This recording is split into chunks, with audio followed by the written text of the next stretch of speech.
ከአረብኛ የመጀመሪያ ቋንቋ ምንድነው? ንገረኝ እስቲ።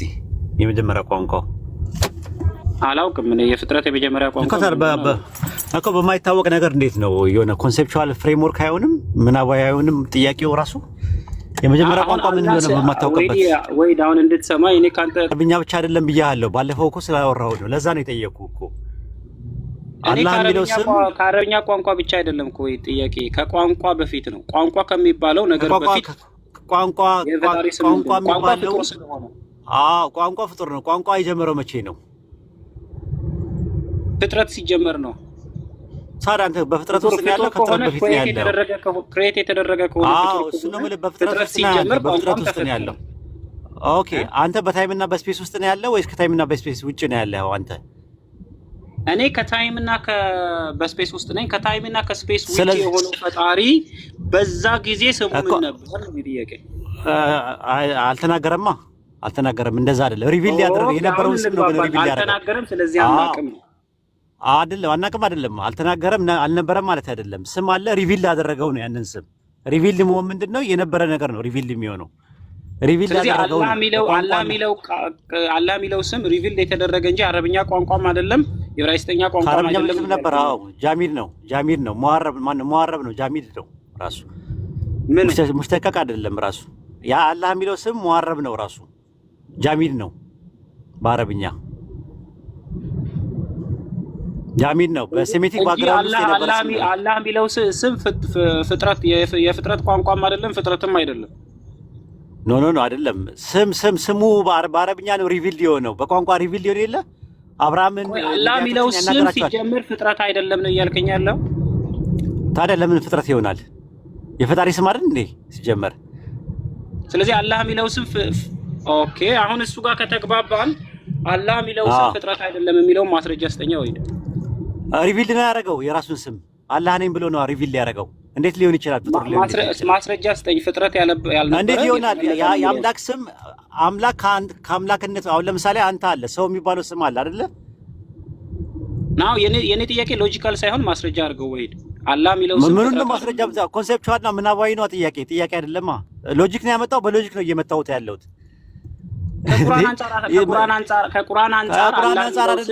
ከቁርአን አንጻርማ ቁርአን ላይ ያለ ነገር ነው ስጠይቅ የሚሆነው። አሁን አንተ እየጠየቅ ያለው ሎጂካል ነው።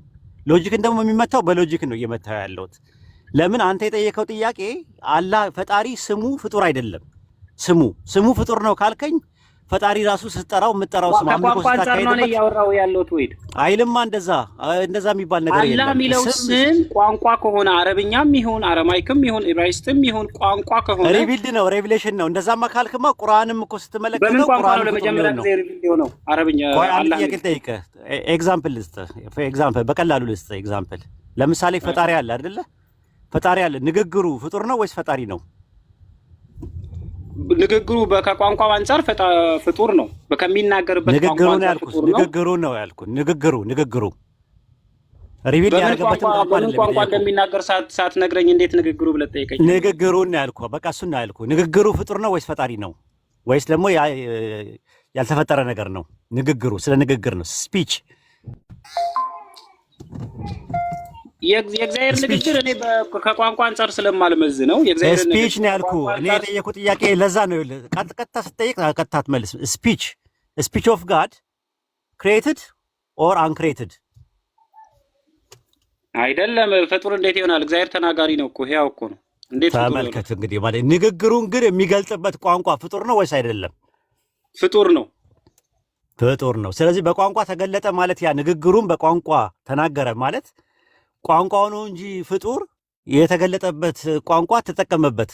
ያንን ነገር አላህ ተጠቀመበት ማለት ነው። አሁን ማስረጃ ምኑን ልስጥህ?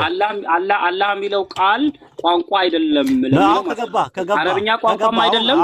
መጀመሪያ ንግግር የሚለው አረቀስፈል ማነህ ቤሪያ በጣም ተንጨረጨርክ እኮ። በስነ ስርዓት ልታወራ ይገባሃል።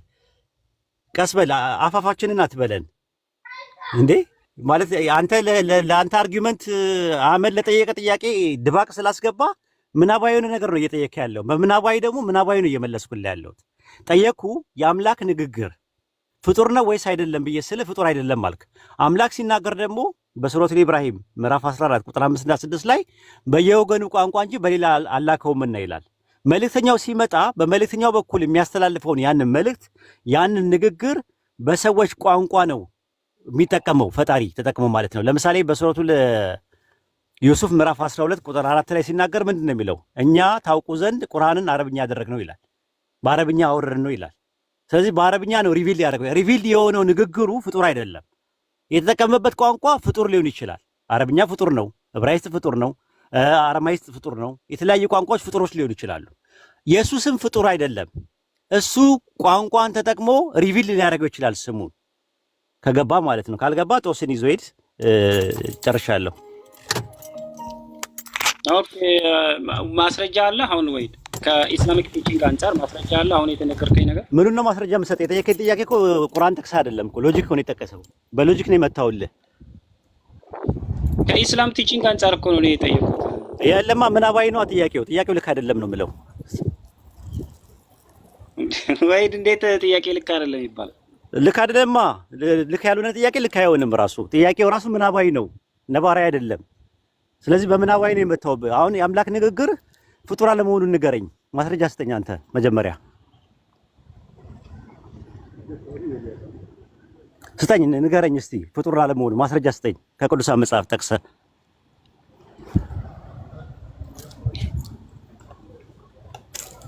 እስቲ የአምላክ ንግግር ፍጡር አይደለም የሚል ማስረጃ ስጠኝ፣ ማስረጃ ስጠኝ። አይ ንገረኝ እስቲ። ወይድ እኔ ከኢስላም የእምነት መረዳት አንፃር እኮ ነው ጥያቄን የጠየኩት። ጥያቄውን መልስልኝ። አሁን የአምላክ ንግግር ፍጡር ላለመሆኑ ማስረጃ ስጠኝ። ፍጡር አይደለም የሚል ጠቅሰህ ስጠኝ። መጽሐፍ ቅዱስ ላይ እንደሚቀመጠው እግዚአብሔር ፈጣሪ ነው፣ ፍጡር አይደለም። እግዚአብሔር ደግሞ ተናጋሪ።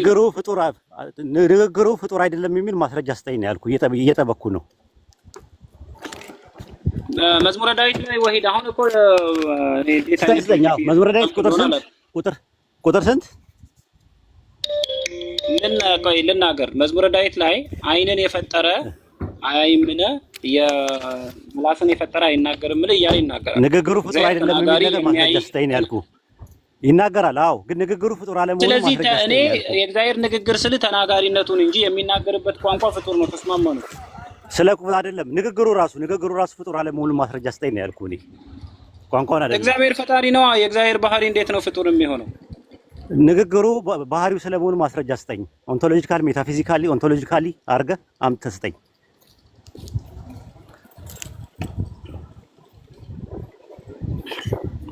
እግዚአብሔር ፈጣሪ ነው አይደለ ወይ? ንግግሩ ፈጣሪ ስጠቅስ ስጠኝ ነው እኮ ያልኩህ። አሁን እኮ ሎጂክ ነው እየተጠቀምክ ያለ። ምኑን የትኛውን ንግግር ነው የምትለኝ? በቋንቋ የፈጣሪ ንግግር ምን ነው የምትለኝ? የእግዚአብሔርን ባህሪውን ነው የምትጠይቀኝ? እኔ ንግግር ስትል ከእግዚአብሔር ባህሪ አንፃር ነው እየተረዳው ያለው። ንግግር የፈጣሪ ባህሪ ስለመሆኑ ማስረጃ ስጠኝ ከባይብል። ኦኬ፣ እሺ ጥቅስ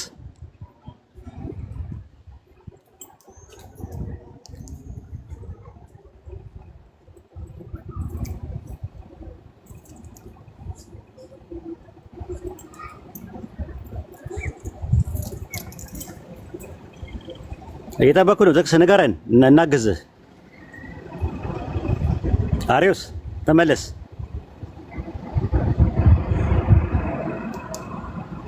አሪዮስ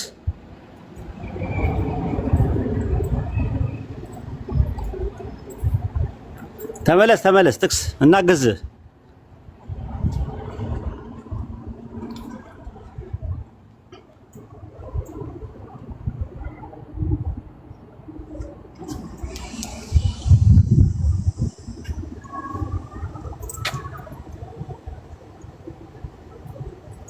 አሪዮስ አለ? ወደ ስራ እየገባው ስለሆነ ቶሎ ተመለስ።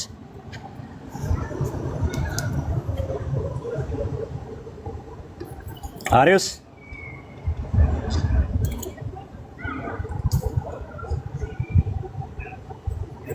ወደ ስራ ልገባ ነው። አህመድ አለ? ኡስታዝ ነው። በቃ ቀጥል። ይሄንን ጥያቄ ጠይቀው። አንደኛ የአምላክ ንግግር ፍጡር አለመሆኑ ማስረጃ ከባይብል። ሁለተኛ የአምላክ ንግግር አትሪቢዩት ስለመሆኑ ባህሪ ነው የሚል የቱ ጋር ነው ያለው?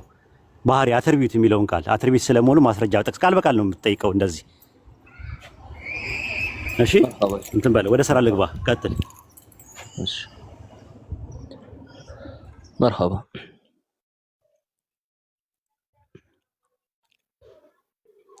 ኦኬ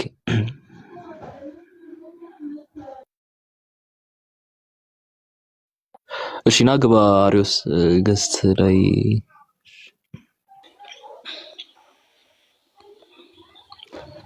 አሪዮስ አገኘ። ኦኬ ላንብብልህ። የኔ ቪዲዮ ስለማይከፍት ነው። ቪዲዮ ላሳይ ነበር። ኢዮብ 33 ላይ እንደዚህ ይላል። እግዚአብሔር ተናጋሪ እንደሆነ ያስቀምጥልሃል። ኢዮብ 33 ላይ ማለት እግዚአብሔር ይናገራል ብሎ ማለት። ስለዚህ እግዚአብሔር የሚናገር ከሆነ ንግግሩ ፍጡር አይደለም ወንድም፣ ተናጋሪ እንደሆነ ማስረጃ። ይሄው ኢዮብ 33 እኮ እግዚአብሔርማ ይናገራል። ንግግሩ ፍጡር እንዳልሆነ ማስረጃ እኮ ነው የተባለው። እሱንማ ብዙ እኮ ነው። እንዴት ነው እግዚአብሔር ይናገራል እያልኩ ንግግሩ የሚናገረው እኮ ፈጣሪ ነው። ፈጣሪ ይናገራል እያልኩ ምን ማለት እኔ ጥያቄያችሁ ራሱ ምን እንደሆነ እግዚአብሔር ተናጋሪ ነው ካልኩ ባህሪው የመናገሩ ባህሪ ነው ፍጡር አለመሆኑን አሳየኝ የምትለኝ ንግግሩ ፍጡር እንዳልሆነ ማስረጃ ነው የተባለው። የትኛውን ንግግር? ፈጣሪ የሚናገረው ነው በባህሪው የሚናገረው በባህሪው የሚናገረው አልከኝ። በእግዚአብሔር በባህሪው ሲናገር እንዴት ፍጡር ነው አይደለም ብለህ ትጠይቀኛለህ እኮ። ማስረጃ አስተን ይሄው ኢዮብ 33:13 ኢዮብ 33:13 ላይ እግዚአብሔር በባህሪው እንደሚናገር ተናጋሪ እንደሆነ አስቀምጦልሃል። ይሄው ኢዮብ 33:13 አንተ ጋር ባይብል ካለ ማውጣት ትችላለህ። እግዚአብሔር በባህሪው ተናጋሪ እንደሆነ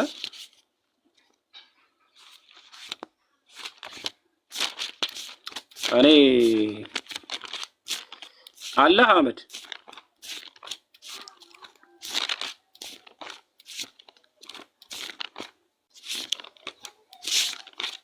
አለ ኢዮብ 33:13 ላይ እንደዚህ ይላል። ኢዮብ 33 ላይ ኢዮብ 33 ላይ እግዚአብሔር ተናጋሪነቱን ነው የሚያወራው እንጂ ፍጡር እንዳልሆነ አይናገርም። ሲጀመር እግዚአብሔር ነገር ፍጡር እንዳልሆነ ባህሪ እኮ ነው። የእግዚአብሔርን ባህሪ እየነገርኩ የእግዚአብሔር ባህሪ ፍጡር ነው ፈጣሪ ብለህ ትጠይቀኛለህ እንዴ ወንድም? እሺ ተናጋሪነቱ ባህሪው እንደሆነ ማስረጃ አስጠን። ይሄው ተናጋሪ ነው። እግዚአብሔር በአንድም መንገድ በሌላ ይናገራል። እግዚአብሔር ተናጋሪ ነው። ስለዚህ የእግዚአብሔር ባህሪው ማስረጃ አስጠን።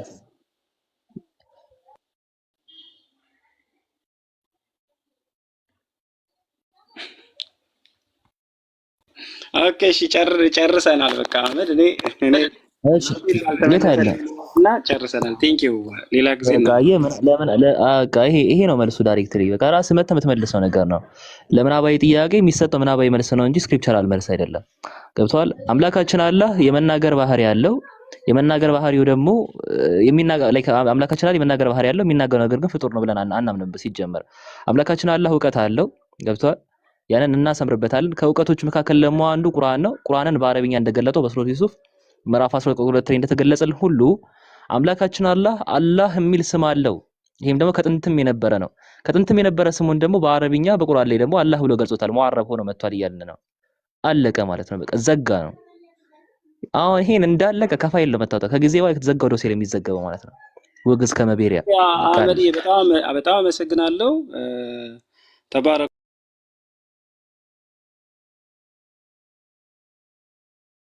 ኩልኝ ሌላ ጊዜ ማስረጃ ላይ ስራ እቺ ሶስተኛ ታሪክ መፍጠር እዚህ ሙስሊሞች ቤት የለችም። አንብበበት ያህዌ ላይ አንብበበት። እወዳቸዋለሁ። ከታች ዛራ ገብታለች። ሁላችንም እወዳቸዋለሁ። የሰላም አምላክ እውነቱን ይግለጥላችሁ። ተባረኩ። እሺ ይሁን። ዱዓ ማድረግ አይቻልም? ኧረ ይቻላል። የሰላም አምላክ የክርስቶስን መስቀል ይግለጥላችሁ። እወዳቸዋለሁ። ማዘር ድሮ የሆነ ስራ ልታሰራኝ ስትል እንደዚህ ነበር መጥተኝ እኔ እኮ አንተን ምናምን ይኸውና ቅድም አልግባ እያልኩህ ከታች በኮሜንት ይቀጠቅጡኛል። ከታች አንተ ከላይ ደግሞ አንተ አህመድና ዛራ ተሰብስባችኋል። ጭራሽ ኡስታዝ ወይድን አስገብታችሁ ለመቀጥቀጥ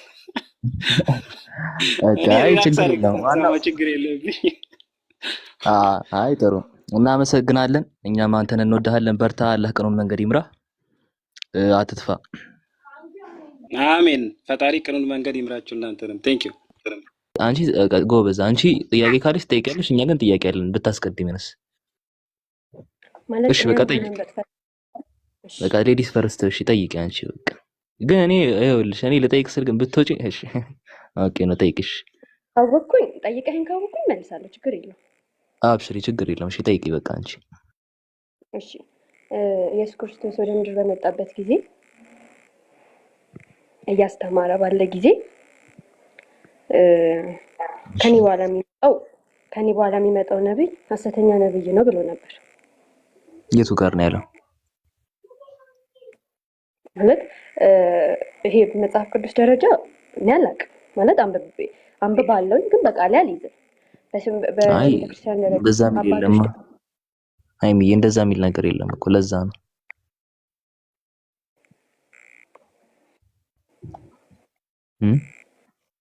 ካለ እስኪ ነው አብሽር እንዴ፣ ችግር የለኛ የምንፈልገው እሱን አይደል እንዴ? ግን እንደዛ ብሎ ታሪክ የለም። ከኔ በኋላ የሚመጣ ሐሰተኛ ነብይ አለ ማለት ሐሰተኛ ነቢያት እንዳይመጡ ተናግሯል። ማቴዎስ ወንጌል ምዕራፍ 7 ከ15 እስከ 20 ላይ እነዚህ የበግ ለምድ ለብሰው የሚመጡ እንደዚህ ተኩላ የሆኑ አካላት አሉና እነሱ የሚበሉ አለ ብለው ስለ ባህሪያቸው ይናገራል። ከፍሬያቸው ትለዩዋቸዋላችሁ ነው ብሎ የተናገረው ነገር አለ። ግን ከኔ በኋላ የሚመጣ ሐሰተኛ ነብይ ነው ብሎ ግን እንደዚህ ክሌም ያቀረበበት መንገድ የለም፣ አንድም ቦታ የለም። ምናልባት አለ ሳነብ ነው ያገኘሁት ካልሽኝ በቃ እሱን አንብበሽ ታመጫለሽ። ስለዚህ እንደዛ ከሆነ እሱን ፈልጌ አመጣለሁ። ማለት በጣም ውስጥ ላይ ነኝ። ችግር የለም በቃ እሱን ቼክ አድርጊና እኛም ስለምንፈልገው የያዘኝ ነገር ቢኖር እሱ ጥያቄ ብቻ ስለሆነ ግን እኔ ደግሞ ከሱ በኋላ ስለሚመጣ ነብይ የተናገረበትን ብሰጥሽስ? ካለ ማየት ፈልጋለሁ። ኦኬ እሺ፣ አንድ መጽሐፍ ላምጣልሽ። እሺ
ተመለስኩኝ። አዎ ተመልሰሃል። በጣም ብዙ ማስረጃዎች አሉ። በተለይ ደግሞ ከክርስቶስ ንግግር ውስጥ በጣም ብዙ ማስረጃዎች መስጠት ይቻላል። ምናልባት ስላላወቅሽው እንዴ ሙሉ ሐሳቡን ላስረዳሽ። አንዳንድ ጥቅሶች የጠቀስኩኝ ኢየሱስ ክርስቶስ ከአምላኩ መልእክትን ሲቀበል ነበር። ካየሽ ዮሐንስ ወንጌል 7:16 ስለዚህ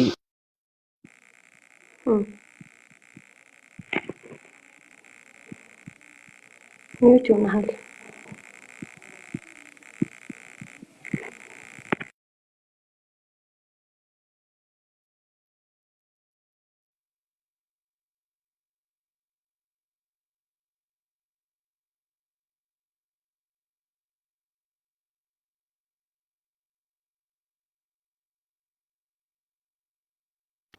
አመን ኔትወርክ ይዞ ነው ተቆርጧል። አንድ ጊዜ ውጪ ስለሆነ አንድ ጊዜ መጣ። አንድ ደቂቃ አስጠኝ።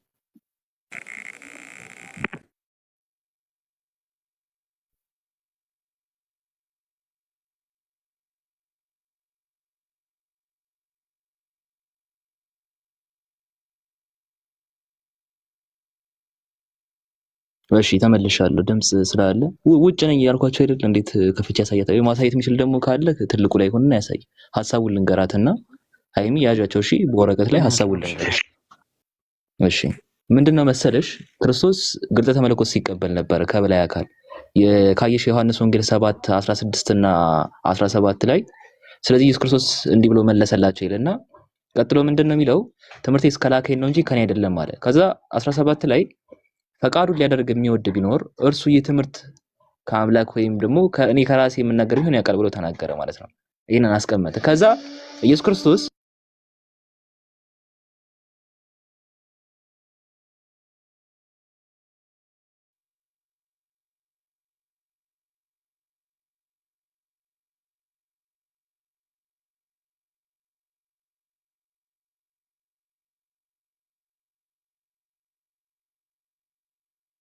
ይቅርታሽ ውጭ ስላለው ነው። እና ይሄንን ካስተማረ በኋላ ወደ ኢየሱስ ክርስቶስ ትምህርት የከላከኝ ነው እንጂ ከኔ አይደለም ብሎ አስተምሮ እዛ ሌላም ቦታ ታገኘዋለሽ። ገብታችኋል? ከኢየሱስ ክርስቶስ የሚሰማው ቃል የሚሰማው ከክርስቶስ የሚሰማው ቃል እንዳለ ከራሱ ያልሆነ እንደሆነ ያስተምራል ማለት ነው። ገብታችኋል?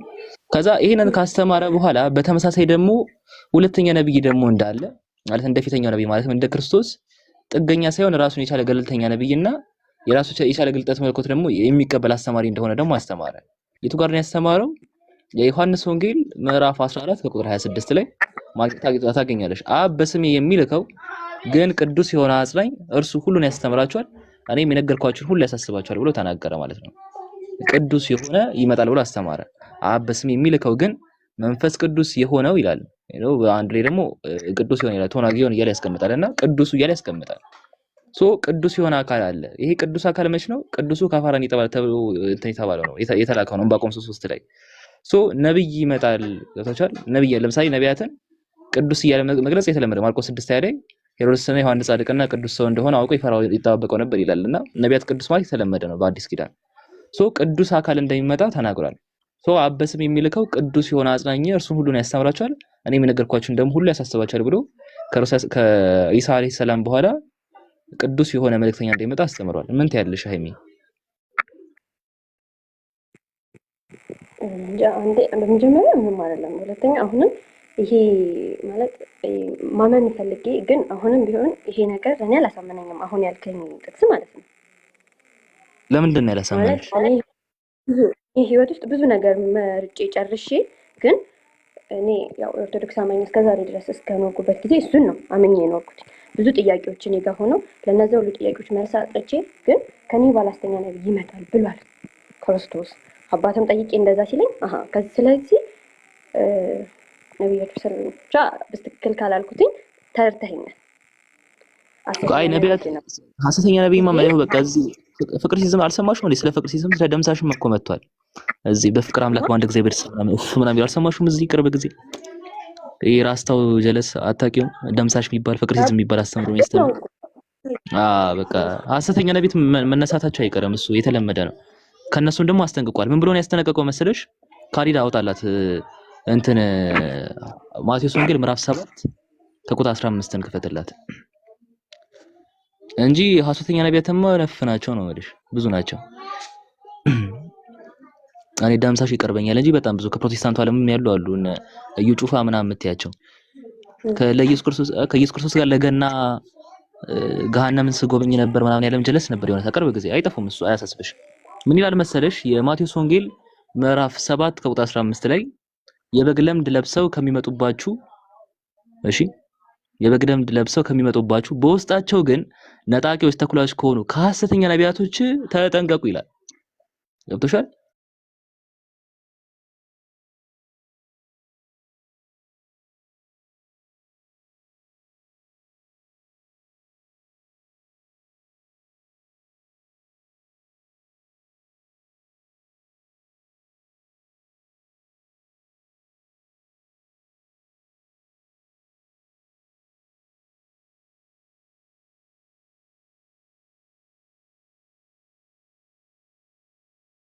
ኩርትት እንጂ በለስን አትለቅሚም። እንዲሁ መልካም ዛፍ ሁሉ መልካምን ፍሬ ያፈራል፣ ክፉም ዛፍ ሁሉ ክፉን ፍሬ እንደሚያደርጋል ወይም እንደሚያፈራል ወሴት አደረገ። ስለዚህ አንድ ሐሰተኛ ነብይ ወይም እውነተኛ ነብይ እንደመጣ ልለይ የምችው በሚያፈራው ፍሬ ብቻ ነው ማለት ነው። አሁን ይሄንን መመዘኛ አምጥተሽ ረሱል ሰለላሁ ዐለይሂ ወሰለም በደንብ አንብቢበትና ቀመተሽ አንቺ የፈለግሽውን ጥያቄ ጠይቂ። እኛ ክፍት ነን፣ እንግዲህ እንጠይቃለን፣ መልስ እንሰጣለን። ይሄ የተለመደ ነገር ነው። ሐሰተኛ ነቢያታው ይመጣሉ። ነገር ግን በምሮ የምንለያቸው ይሄ ሐሰተኝነታቸውን እያየሽ ነው ማለት የሚያፈሩትን ፍሬ እያየሽ ነው። ክርስቶስ በዮሐንስ ወንጌል ምዕራፍ 14 ቁጥር 26 ላይ አብ በስሜ የሚልከው ግን ቅዱስ የሆነው አጽናኝ እርሱ ሁሉን ያስተምራችኋል፣ እኔ የነገርኳችሁን ሁሉ ያሳስባችኋል አለ። አብ በስሙ የሚልከው ቅዱስ የሆነ አለ ማለት ቅዱስ ማለት ቅዱስ በሚለው አውድ ማለት አንዳንድ ጊዜ መንፈስ ቅዱስ እያሉ ሊነግሩሽ ይችላሉ። ቅዱስ ተዋጊውን እያለ የሚያስቀምጠው ቅዱሱ ማለት አንዳንድ ጊዜ ነቢያትንም ይወክላል።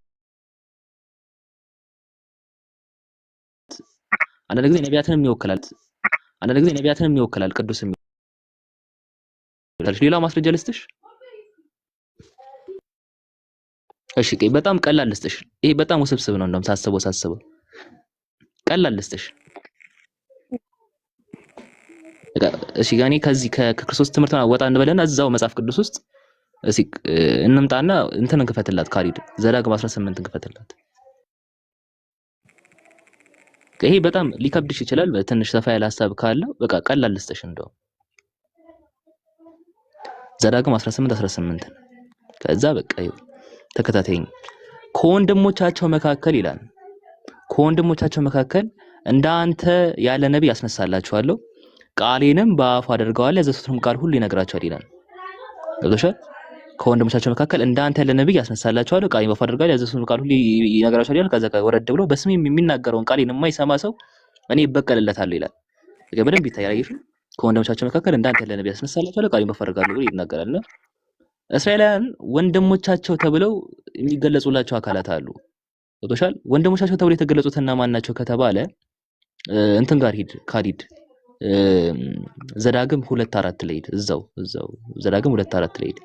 ያይሹ ነው ከወንድሞቻቸው መካከል እንዳንተ ላይ ያስነሳል ወንድሞቻቸው የሚባሉት እነማን ናቸው ከተባለ ዘዳግም 2:4 ላይ ህዝቡንም እንዲህ ብለህ እዘዛቸው በሴር ላይ በተቀመጡት በወንድሞቻቸው በኤሳው ልጆች ሀገር ታርፋላችሁ አለ። ኤሳዎች ምናምን የሚባሉት እነዚህ ኤዶማውያን ናቸው። ኤዶማውያን የሚባሉት አራና እንትና አጋርና ልጇ ማለትም እስማኤል የተቀመጡበት ቦታ ነበረ ፋራን። በፋራን ሀገር እነዚህ ከኤሳው ልጆች የመጡ ኤዶማውያን ምናምን የሚባሉ አብረው ተጋብተው መኖር ጀመሩ። በዛ ውስጥ አሁን እቺ አረቢያው ክፍል ለምሳሌ እንደማሳያ እንደ ሳውዲ አረቢያ ምናምን የምትያቸውም እንዳለ በዛ ውስጥ የመጡ ናቸው።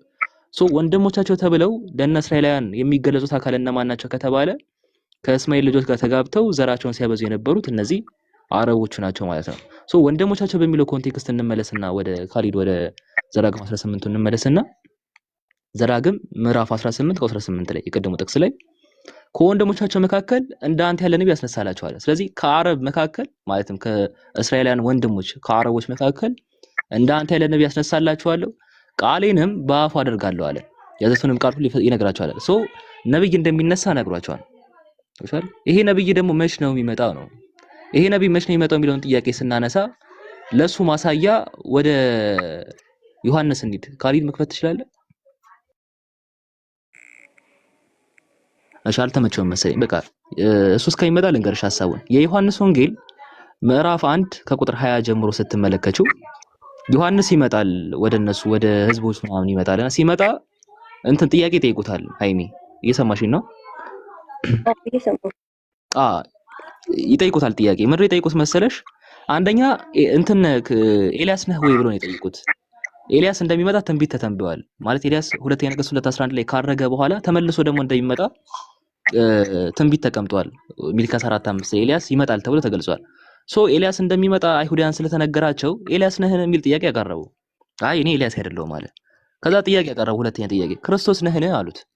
ለምን ከተባለ ክርስቶስም እንደሚመጣ በጣም ብዙ የብሉይ ኪዳን ቨርሶች ማምጣት ይቻላል። አይ እኔ ክርስቶስ አይደለሁም ማለት። ሶስተኛ ጥያቄ ምን እንደሆነ ታውቂያለሽ? ነብዩ ነህን አሉት።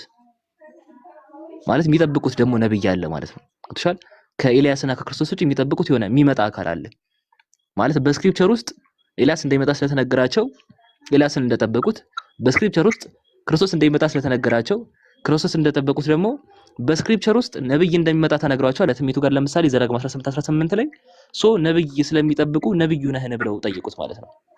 ያ ነብይ ከየት ነው የሚመጣው? ወንድሞቻቸው ከነማ ከእስራኤላውያን። የእስራኤል ወንድሞች ማን ናቸው? አረቦች ናቸው ማለት ነው። ከአረብ የሚመጣ ነብይ አለ ማ የሚባል የመጨረሻውና መደምደሚያ የሆኑት ራሱ ሰለላሁ ናቸው ማለት ነው። ሐሳቡ ተዘጋ። ግልጽ ነው።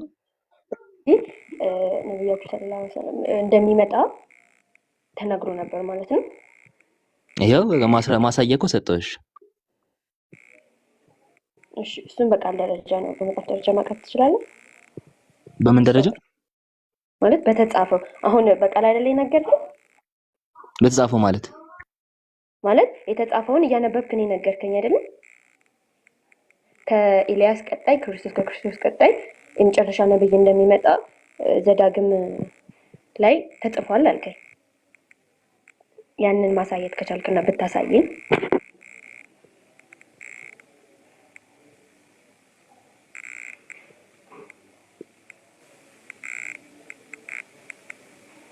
ሶሪ እንግዳ ስላለ ነው። እሺ ይቅርታ። እኔ ያልኩሽ እንደዚህ ቃል በቃል አይደለም። እኔ ያልኩሽ ምን መሰለሽ? የአይሁዳውያን መጠበቅ ነው ያልኩሽ ያለሁት። አይሁዳን የሚጠብቁት ሶስት አካላት አሉ። ዮሐንስን የጠየቁት ዮሐንስ ምን ብለው ጠየቁት መሰለሽ?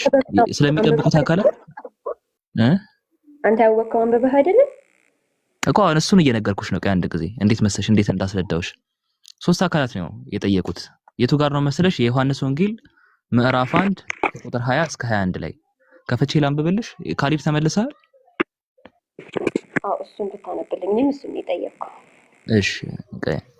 እሱ ካልተመለሰ እኔ ላምጣልሽ። ታሪክ እንኳን ወጣር መጽሐፍ ቅዱስ ልክፈትና እሺ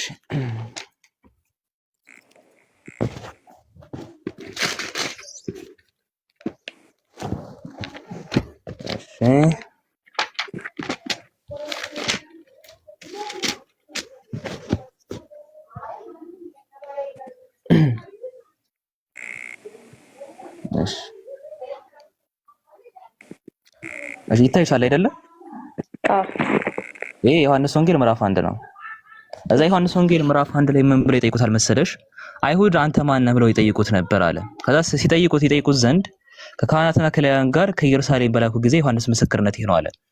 እርሱም እኔ ክርስቶስ አይደለሁም ብሎ አመነ እንጂ አልካደም። እንኪ አንተ ማን ነህ ብለው ጠይቁት። ስለዚህ ክርስቶስ ጠይቆት ነበር። ክርስቶስ አይደለሁም ብሎ ማለት በክርስቶስ ያምናል ግን አልካደውም። ክርስቶስ እንዳልሆነ ነገራቸው። ክርስቶስን ጠይቆት ነበር። አንተ ኤልያስ ነህን ብለው ጠይቁት። አይደለሁም አለ። ኤልያስ እንደሚመጣ ደግሞ ሚልክያስ 4:5 ላይ ተተንብዮአል። ክርስቶስን ጠይቁት። ክርስቶስ አይደለሁም አለ። ክርስቶስ እንደሚመጣ ስለሚያውቁ ኤልያስን ጠይቁት። ኤልያስም ደግሞ አይደለሁም አለ። ለምን ከተባለ ኤልያስም ደግሞ እንደሚመጣ ያውቃሉ። ሶስተኛ ካልጠይቁት ማን ብለው እዚህ ጋር እሺ አይደለሁም አለ። ከዛ እንኪያስ አሉ አንተ ነብዩ ነህን አሉት። ነብዩ ነህን አሉት። አይደለሁም አለ ይላል። እንኪያስ አንተ ማን ነህ? ለላኩ መልስ እንድትሰጥ ራስህ ማን ትላለህ አሉት። ከዛ ስለራሱ ይናገራል ማለት ነው። በዚሁ ጋር ቀጥሎ ገብቶሻል። ገና አስለን እነሱ የሚጠብቁት ሶስት አካል አለ ማለት ነው። አንደኛ ክርስቶስ ነው፣ ሁለተኛ ኤልያስ ነው፣ ሶስተኛ ደግሞ ነብዩ ነው ማለት ነው። በስክሪፕቸር ስትመለከቱት አንደኛ ክርስቶስን በብዙ የብሉይ ኪዳን ቨርሶች ልታገኙ ይችላልሽ። ኤልያስ ደግሞ እንደሚመጣ በሚልክያስ 4:5 ላይ ልታገኙ ይችላልሽ። ነብዩ የተባለው አካል ማን ነው?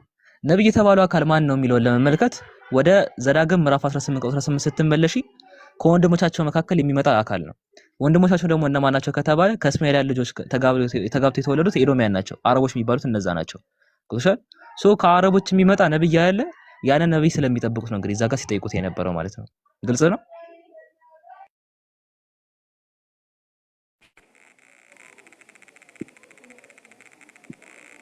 ግልጽ ነው ሃይሚ? አዎ አሁን ግልጽ ነው። እንፈልገውን መልስ አግኝቻለሁ።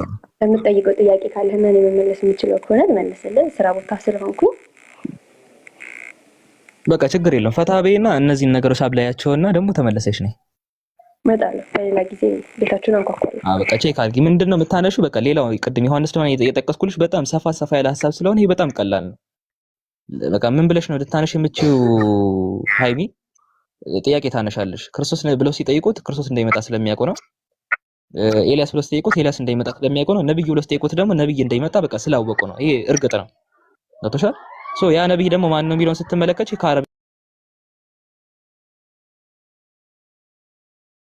ነብይ ደግሞ ማን ነው የሚለውን ስትመለከች ከአረብ ሌላ ጊዜ ደግሞ በሰፊው ደግሞ እናብራራልሻለን። ይሄን በስራ ስሪና። እሺ አመሰግናለሁ።